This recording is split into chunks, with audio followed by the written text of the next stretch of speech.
Thank you. I am excited to be up here speaking to welcome Martha to the Capitol. I didn't do anything to get her here. I got here at the end of this process, but she did a lot to get me here, and I have a debt of gratitude to pay. And first, I have to thank the rest of the Utah House delegation. I am the junior member of the delegation, and in order for me to be up here, all three of them had to pass on this opportunity to let the only woman in our delegation welcome our woman to the Capitol, and I really appreciate that. Thanks, guys.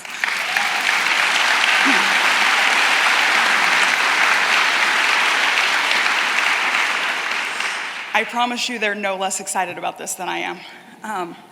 I've been in Congress for 1 year, and in that year, I've spent a lot of time thinking about what it means to represent people. I suddenly represent 833,000 people, and Martha Hughes Cannon, Maddie, now represents, to everybody who comes to the Capitol, Utah. We have two statues. One's Brigham Young. That one doesn't take any explanation. And our other one is Martha Hughes Cannon, and she's going to stand here and represent our state. And as I was thinking about that, I hope we let her represent us in her entirety. It's tempting now, over 100 years later, to cherry pick parts of her story and use her to prove a point, or try to make her fit a narrative that we use now. But in order to represent us well, we have to accept all of Martha Hughes Cannon, because that's what makes her so exceptional. In some ways, her story is a very common one in Utah. She was an immigrant who came west to be with the saints in Utah and live her religion. That's a story we're all really familiar with in Utah. But there are also really complicated parts to her story.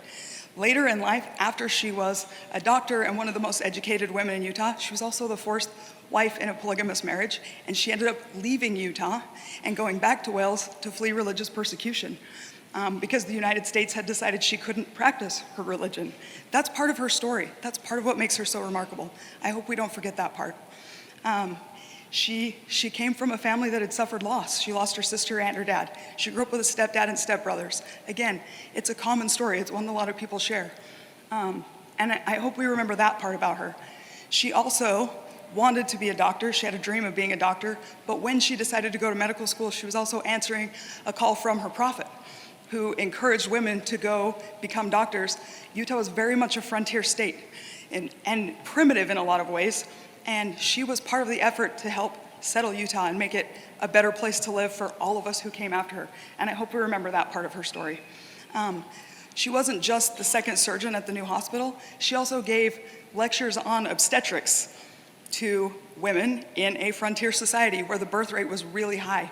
She spent her time making life better for the people around her. She made giving birth to children on the frontier safer. As a state senator, she passed bills to protect women and children and the disabled, and to make sure that the food was clean and safe to consume. She was making the West, the new West, the young West that was growing, a safe place for families like hers. After she'd accomplished all of her education, was a doctor, was revered, she wrote a letter to a classmate from medical school that said she wanted to be a wife and a mother. I think that's a remarkable part of her story that we can't forget. As a young girl who was raised by a widowed mother, she was a young mother who took her baby daughter to Europe to escape persecution. She had to act like a single parent for a while.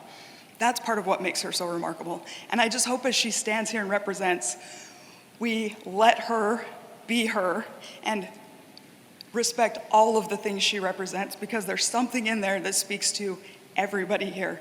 She wasn't a one-dimensional person. She's not a caricature from history. She was a woman who had to make a lot of choices in her life, and over again, she chose to make life better for the people around her. And then in her later life, when her health was bad, she chose to go live a quiet life at sea level, which was better for her health, and she asked that her diaries be burned. So one thing we're not respecting here is her privacy. And I'm okay with that. But I'm so proud that when we get two people to represent Utah in the Capitol, that one of them is a quiet little woman who broke a lot of barriers, blazed a lot of trails, but in some way followed a very traditional path and did things the way she felt like she should do them. And I love that I learned yesterday she was only 4'11". So I love that we have a statue here that's literally larger than life. and that she's standing next to the man in black who also spent a lot of his time trying to help the oppressed. So thank you for letting me give the remarks today.